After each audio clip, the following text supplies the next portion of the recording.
Hey friends! Despite all the worries from critics and gamers, you know what? The strategy genre is having, well, I'd say a real renaissance right now. Over the past few years, we've gotten tons of amazing new projects, both RTS and turn-based global strategies. So today I want to show you the best strategy games from the last couple years, and maybe you'll find yourself a game for dozens or even hundreds of captivating hours. And if I forget something, remind me in the comments. Let's get started. Civilization VII. This is the new take on the legendary series that once again puts the ultimate challenge in front of you. Create an empire that can withstand the test of time. Your main goal? Lead your civilization through millennia, starting from primitive tribes and ending with space conquest.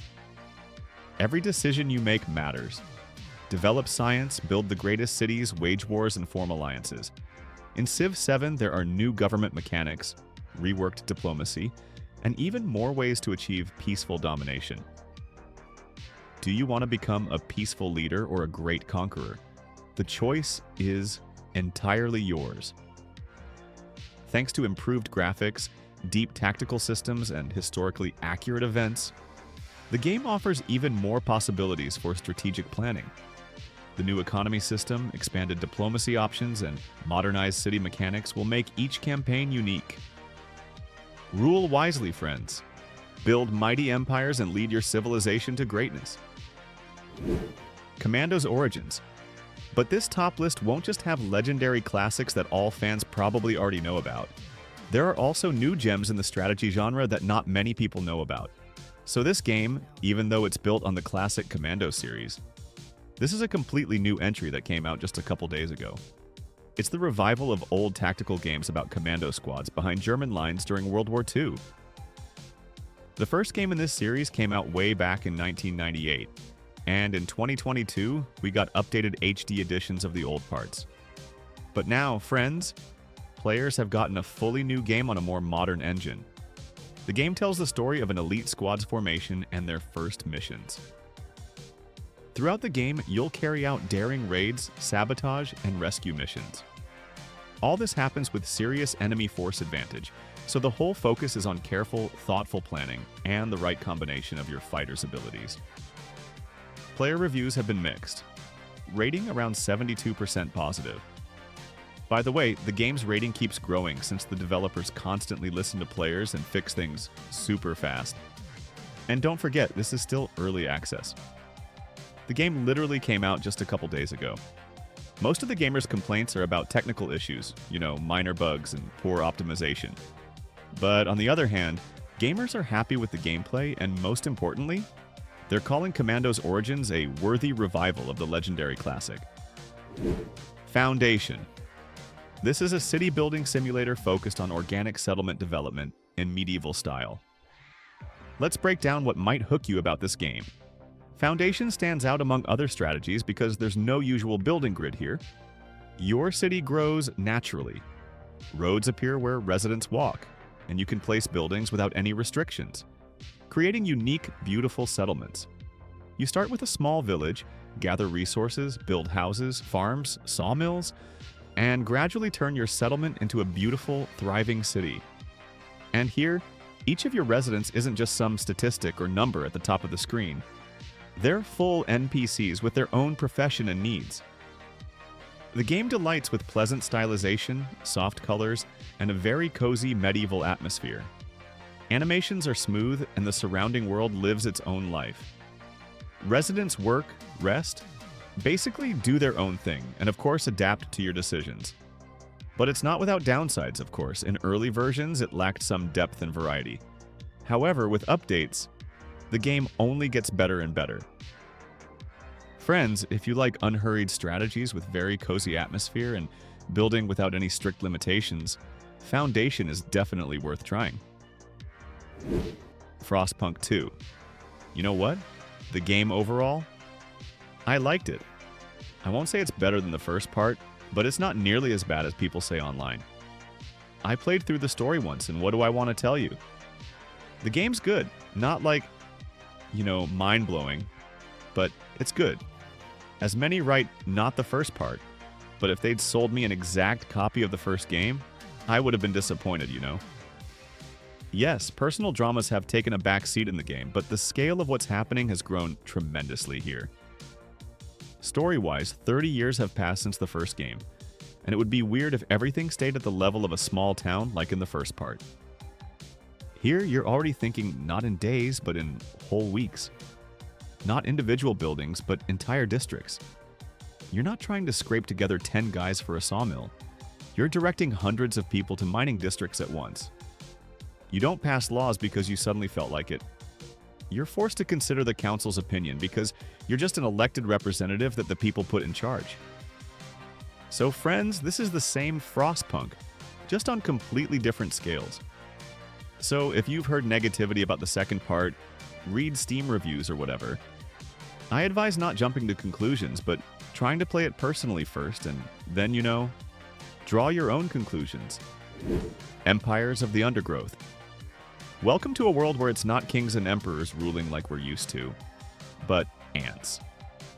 This is a unique strategy where you'll build and defend your ant empire. In this game, you'll manage an ant colony, build underground kingdoms, gather resources, and grow different ant castes, from regular workers to deadly soldier killers. But be careful, friends. The wildlife is full of dangers. You'll have to repel predator attacks, fight hostile colonies, and even wage wars for territory. Strategic choice is your key to victory. Choose ant species, develop your colonies, use swarm tactics or precise attacks by elite soldiers. Each level is a new puzzle where only the smartest and strongest colonies survive. The game just amazes with its graphics. Ant animations, realistic natural environment, and tense atmosphere make Empires of the Undergrowth a truly captivating experience. Knights of the Crusades, another new real-time strategy that came out a couple days ago. A game about the Crusades, and friends, this isn't just a strategy. It's a mix of city-building simulator, RTS, and free sandbox, where you're offered to become the head of a knightly order, whether Templars or your own made-up order. In theory, you can rewrite history and lead your order to incredible glory. The game's main feature is complete freedom of action. You can storm fortresses with catapults and armies. You can just trade with neighbors, and if your diplomacy's on point, you can even bribe enemies and negotiate cleverly to avoid any war. Gameplay here is pretty typical for the genre. You capture settlements, build different buildings, gather resources like silver and some abstract piety. You know, kind of like an Age of Mythology where you could buy lots of stuff with faith too. Here, you'll fight several factions. The whole campaign is spread across different regions. There's the Holy Land, Spain, North Africa, and even Eastern Europe. The map here is just huge, by the way, and the campaign is tied to real historical events. For now, the game launched completely single player, but in the future they should add both co-op and online PvP modes. Age of Empires IV. The long-awaited return of the legendary strategy that takes us to the era of great conquests and epic battles. After the not-so-successful Age of Empires III, developers finally decided to bring the new part closer to the classic second game. Basically, this project doesn't bring any innovations, but you can't call that, you know, a big minus. One of the main features is the advanced tactics system and adaptive artificial intelligence that makes each battle unique. Gameplay became more dynamic, but kept that classic Age of Empires atmosphere that series fans loved so much. The magnificent historical campaign lets you participate in landmark medieval events, while multiplayer battles become a real test for strategists. Building, research, diplomacy, and wars. All this awaits you in Age of Empires IV. Epic battles await you, castle sieges, and economic development, where each of your steps affects the course of history. If you're ready, friends, to rewrite history and prove that your civilization deserves greatness, then head into battle and prove you're a real strategist. Anno 1800. This is a real anthem to the Industrial Revolution era, where every street, factory, and trading port comes alive under your leadership. In this game, history and economics weave together, giving you the opportunity to build a unique settlement that becomes a center of prosperity and innovation. You manage your own city's development from a small settlement to a mighty metropolis. Here, every detail matters. The carefully thought-out, resource distribution system, dynamic trade, and diplomacy with other civilizations require strategic wit and foresight from you. Decisions made in early stages determine how your city will develop, what technologies you'll master, and what social problems you'll overcome. Visual execution deserves special attention. Magnificent graphics and authentic 19th century atmosphere make every detail of Anno 1800's world alive and captivating. You'll dive into the rich culture of the era where industrial development intertwines with traditions and human stories. Total War Warhammer 3. This is an epic strategy where grand battles and global campaign combine in one explosive cocktail. Even the prologue here is a whole mini-campaign that immerses us in the storyline. Your main goal is to build up an army and fight your way into the realm of chaos to get a set of MacGuffins. And before the final battle, you'll need to collect 4 of these. The series' gameplay stayed true to traditions. You still lead armies across a huge map, besiege cities, and capture provinces. Basically, like in any other Total War. But now, your success is measured by how quickly you can collect the MacGuffins. And I'll say this, friends, not many strategy games can compete with Total War in spectacle. And battles in Warhammer 3 are probably this game's main plus. You'll command thousands of warriors, monsters, and legendary heroes using tactics, magic, and of course, siege machines. Each battle looks like a scene from an epic fantasy movie. Huge world, dynamic battles, and endless hours of gameplay make this game one of the best in the strategy genre. Tropico 6. This is a very bright and ironic dictator simulator, where you become master of your own island and manage it in an era of change. Here you'll find a unique combination of humor, political intrigue, and city-building tasks. You'll play the role of a dictator, making crucial decisions, from building new districts and modernizing infrastructure to organizing elections and conducting diplomacy with world powers. Each of your decisions, friends, directly affects island residents' lives, from their well-being to society's mood. The game's visual design deserves special attention. This is a very colorfully stylized world where every corner is filled with charm and the unique atmosphere of the tropics. Musical accompaniment and voice acting add special charisma to the game, making you smile even in the most tense moments of political disputes. But Tropico 6 isn't just about building a perfect tropical paradise. Real challenges await you. Economic crises, citizen strikes, and even external pressure that requires quick reaction and unconventional solutions from you. The irony and sarcasm permeating every aspect of Tropico 6 make it truly very unique and memorable. Wildlands, endless forests, and the unknown. All this awaits you in Farthest Frontier, a survival city-building simulator where you'll establish a settlement and protect it from nature, disease, and enemies. It all starts with a small group of settlers. You'll build houses, gather resources, lay roads, and grow crops. But here, survival isn't just some, empty words.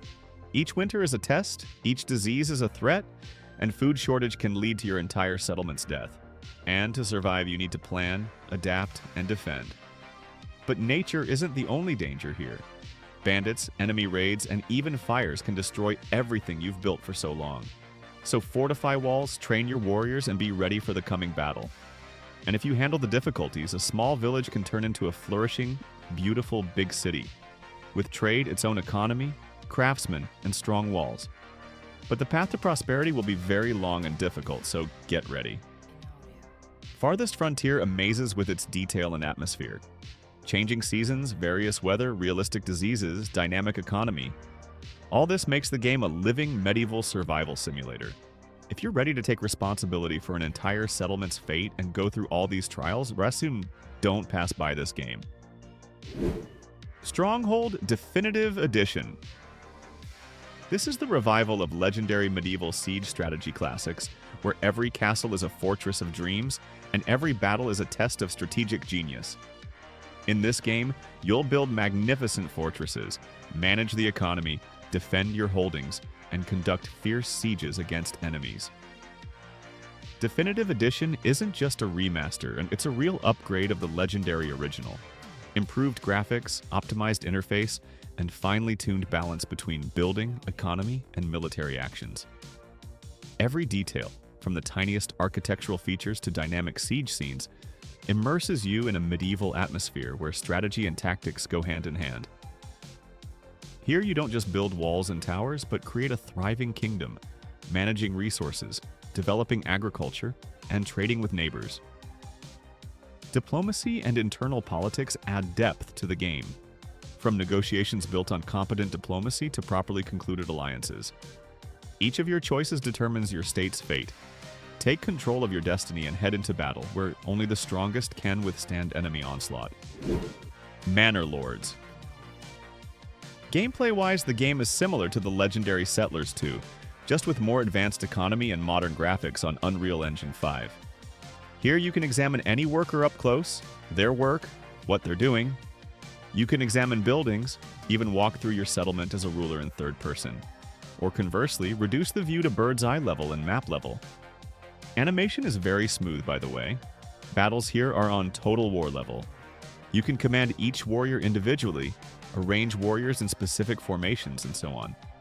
And it's worth noting that the game is very well optimized. I didn't observe crashes or bugs even once, although the developer immediately stated that third-person view doesn't work very stably yet. But you know what? Everything works just perfectly for me.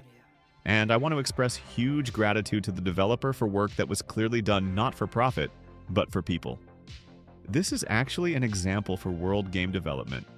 How one person without a huge staff of employees, without millions of dollars from investors, managed to make such a wonderful strategy. And you know what? Something tells me this game has a big future. Crusader Kings III. Medieval Europe, intrigue, warriors, and the struggle for power. Welcome to Crusader Kings III, the greatest strategy about dynasties, power, and treacherous conspiracies. This isn't just a strategy, it's a medieval life simulator. You don't manage a state, but an entire dynasty. You pass power through inheritance and write your family's unique history. But power isn't just battles. You'll marry for alliances, weave conspiracies, poison your enemies, and even arrange dynastic unions that can change the entire world map. Want to seize the throne by force? Gather an army, lead conquests, besiege fortresses? Prefer diplomacy? Then find loyal allies and eliminate your enemies from the shadows. Each ruler is unique. You can become a wise reformer, ruthless tyrant, or debauched schemer. Your personality affects your ruling style, and each of your decisions changes entire history. If you love history, politics, and intrigue, then Crusader Kings III is a game where every playthrough becomes legendary. Dustfront. The only game from this selection that still hasn't been released, but impressed me so much with its style that I immediately added it to my wishlist, and naturally decided to tell you about it. This is a classic RTS in an unusually dark black and red color palette, with an engaging aesthetic. By the way, just one person is working on the game. The game's action takes place on a planet destroyed and devastated by constant wars, where nothing remains except reinforced concrete and fresh corpses of various races. You can already see from the trailer that players are in for a truly magnificent meat grinder. There will be 4 factions total in the game: Empire, Mutants, Blue, and a Rebel faction. However, in early access, you'll only be able to play the Empire faction campaign, with other campaigns opening later. This decision is well compensated by the non-linear story, where even your defeat is part of the gameplay and lore. Naturally, in Dustfront, like in all classic RTS games, there'll be the ability to create your own army and build bases. Variety of factories, vehicles, stationary weapons, as well as various units will make each new playthrough unique. This is also helped by random events in the game, as well as procedural generation of missions, maps, and the campaign as a whole. The developer's main focus is on creating a story-driven game with complex decisions on the global map. Adding multiplayer mode isn't being considered at this stage of the project. However, the developer said that if people like the game, there'll be multiplayer, co-op, and other modes later. Dustfront's release date is planned for this year. Friends, huge thanks for watching. I hope at least one game caught your eye, and if several did, that's just excellent. meaning I didn't work in vain, as they say. And special thanks to those people who support me with likes. Once again, friends, thank you. Hugging everyone and good luck. And yeah, by the way, remember, games are great and all, but don't forget about your loved ones either. All right, hugging everyone. See you soon.